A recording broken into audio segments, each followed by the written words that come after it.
আপনি যখন গভীর রাতে একা ঘরে আয়নার সামনে দাঁড়িয়ে নিজের চেহারা দেখছেন, যে আয়নার ওপাশ থেকে শুধু আপনার প্রতিবিম্বই আপনাকে দেখছে, নাকি আপনার অলক্ষ্যেই অন্য কোনো অদেখা চোখ আপনার উপর গভীর দৃষ্টি গেঁথে রেখেছে? আমাদের মা বোনরা কিংবা তরুণেরা অনেক সময় ঘন্টার পর ঘন্টা আয়নার সামনে দাঁড়িয়ে নিজের রূপচর্চা করেন, চুল আঁচড়ান কিংবা সেলফি তোলেন।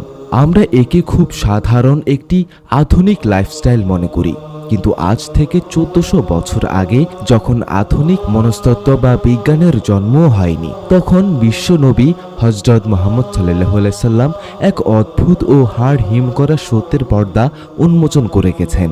তিনি স্পষ্ট ভাষায় আমাদের এমন একটি দোয়া শিখিয়েছেন, যা পাঠ না করে আয়নার সামনে দাঁড়ালে মানুষের শরীর সরাসরি অদৃশ্য জগতের এক চরম কামুক শ্রেণীর জিনদের সামনে উন্মুক্ত হয়ে যায়। ইবনে সুন্নি। আয়নার সাথে জিন জগতের সম্পর্ক কি? অতিরিক্ত সময়ে আয়না দেখলে কিভাবে আশেক জিন বা বদ নজর আমাদের জীবন ধ্বংস করে দিতে পারে? আজ আমরা কুরআন ও সুন্নাহর অকাট্য দলিলের আলোকে আয়নার ওপাশের সেই অদেখা জগতের সত্য উন্মোচন করব। নিজের এবং পরিবারের সুরক্ষায় আজকের ভিডিওটি একটুও মিস না করে শেষ পর্যন্ত দেখুন। ভিডিওটি শুরু করার আগে এখনো পর্যন্ত যারা আমাদের চ্যানেলটি সাবস্ক্রাইব করেননি, এখনই ভিডিওতে একটি লাইক দিয়ে চ্যানেলটি সাবস্ক্রাইব করে পাশে থাকা বেল আইকনটি বাজিয়ে দিন। প্রিয় দর্শক, প্রথম প্রশ্ন হলো, আয়না তো কাঁচ আর পারদের তৈরি একটি জড় বস্তু, এর সাথে জিন বা শয়তানের সম্পর্ক কি? ইসলামী গবেষক এবং কারিগণ যারা কুরআন ও সুন্নাহ দিয়ে আধ্যাত্মিক চিকিৎসা করেন, ব্যাখ্যা করেছেন যে আয়না নিজে কোনো ক্ষতিকর বস্তু নয়, কিন্তু মানুষ যখন আয়নার সামনে দাঁড়ায় তখন তার মনের ভেতরে উত্থান বা অহংকার প্রকাশ পায়।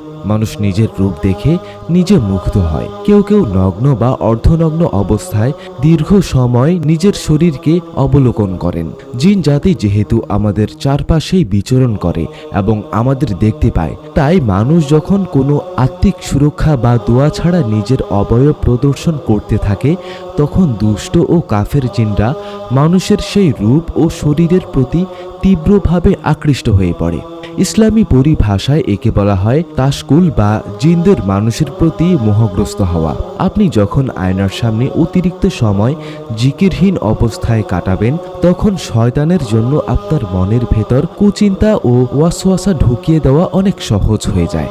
অনেকে মনে করেন শুধু মানুষের চোখেই বুঝি নজর লাগে, কিন্তু না, মানুষের চেয়ে জিনদের বদনজর বা কুদৃষ্টি আরো অনেক বেশি ভয়ঙ্কর।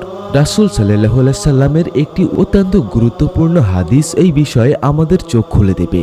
ইবনে সুন্নি শরীফে বর্ণিত একটি হাদিসে এসেছে, রাসূল সাল্লাল্লাহু আলাইহি সাল্লাম, মানুষের লজ্জাস্থান এবং জিনদের চোখের মাঝখানের পর্দা হলো যখন কোনো মানুষ তার পোশাক খোলে বা পরিবর্তন করে, তখন সে যেন বিসমিল্লাহ বলে। এই হাদিসের গভীর শিক্ষা কি? আপনি যখন দোয়া বা বিসমিল্লাহ ছাড়া পোশাক পরিবর্তন করেন বা আয়নার সামনে দীর্ঘ সময় দাঁড়িয়ে থাকেন, তখন আপনার শরীর থেকে আল্লাহর দেয়া অদৃশ্য সুরক্ষা পর্দাটি সরে যায়। ফলে দুষ্ট জিনরা সরাসরি আপনার শরীরের গোপন অংশগুলো দেখতে পায়। এর থেকে জন্ম নেয় আশেক জিন বা মানুষের প্রেমে অন্ধ হয়ে যাওয়া জিন।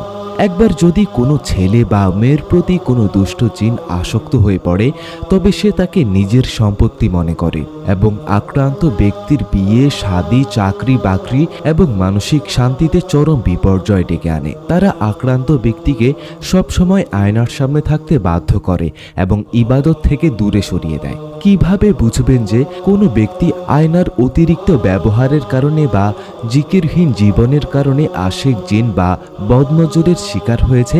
এর কিছু স্পষ্ট লক্ষণ ইসলামী গবেষকগণ উল্লেখ করেছেন। লক্ষণ 1, ঘন্টার পর ঘন্টা বাথরুমে বা আয়নার সামনে একা একা সময় কাটানো এবং সেখান থেকে বের হতে তীব্র অনীহা প্রকাশ করা। লক্ষণ 2, একা থাকা অবস্থায় নিজের অজান্তেই মুচকি হাসা বা মনে হওয়া যে কেউ একজন তার প্রশংসা করছে। লক্ষণ 3, ঘুমের মধ্যে প্রতিনিয়ত কামুক বা অশ্লীল স্বপ্ন দেখা এবং ঘুম থেকে ওঠার পর শরীর প্রচণ্ড ক্লান্ত ও ভারী অনুভব হওয়া। লক্ষণ 4, আয়নার সামনে সেজেগুজে থাকার তীব্র ইচ্ছা জাগা, কিন্তু নামাজের জন্য ওযু করতে গেলে বা আজান শুনলে প্রচণ্ড অলসতা বা মাথা ব্যথা শুরু হওয়া। লক্ষণ 5, হুট করে মেজাজ প্রচণ্ড খিটখিটে হয়ে যাওয়া এবং নিজের রূপ নিয়ে অতিরিক্ত অহংকার বা হীনমন্যতায় ভোগা। প্রিয় দিনী ভাই ও বোনেরা, ইসলাম আমাদের কোনো সুন্দর অভ্যাস বা চর্চাকে নিষেধ করেনি, কিন্তু ইসলাম আমাদের প্রতিটি কাজের একটি সুনির্দিষ্ট নিয়ম ও সুরক্ষার ঢাল শিখিয়ে দিয়েছে। আয়না দেখার সময় শয়তানের আসর থেকে বাঁচতে আমাদের তিনটি প্রধান কাজ করতে হবে। 1. আয়না দেখার সুন্নাহ দোয়া পাঠ। যখনই আয়নার সামনে দাঁড়াবেন, রাসূল সাল্লাল্লাহু আলাইহি সাল্লামের শেখানো এই চমৎকার দোয়াটি অবশ্যই পাঠ করবেন। আল্লাহুম্মা আনতা হাসানাতা খালকি ফাহাসিন খুলুকি। হে আল্লাহ, আপনি আমার চেহারা সুন্দর করেছেন, আমার চরিত্র সুন্দর করে দিন। মুসনাদে আহমদ। আপনি যখন এই দোয়াটি পড়বেন, তখন আপনার মনের ভেতরের অহংকার দূর হয়ে আল্লাহর প্রতি আকৃষ্ট প্রকাশ পাবে, ফলে শয়তানি জিন আপনার থেকে দূরে পালিয়ে যাবে। 2. পোশাক পরিবর্তনের সময় বিসমিল্লাহ বলা। আয়নার সামনে দাঁড়িয়ে চুল আঁচড়ানো বা পোশাক বদলানোর আগে অবশ্যই বিসমিল্লাহ বলবেন। এটি আপনার ও জিনদের চোখের মাঝখানের একটি অদৃশ্য দেয়াল তৈরি করে দেবে। 3. গভীর রাতে বা বাথরুমে দীর্ঘ সময় আয়না না দেখা। গভীর রাতে, বিশেষ করে রাত 12টার পর অপ্রয়োজনে আয়নার সামনে দীর্ঘ সময় দাঁড়িয়ে থাকা থেকে বিরত থাকুন।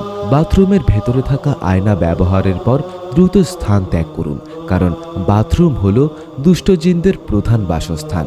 আয়নার সামনে অতিরিক্ত সময় কাটালে জিনের আসর সরাসরি না হলেও জিকিরহীন অবস্থায় দীর্ঘ সময় নিজের রূপ দেখা শয়তানকে আমন্ত্রণ জানানোর শামিল।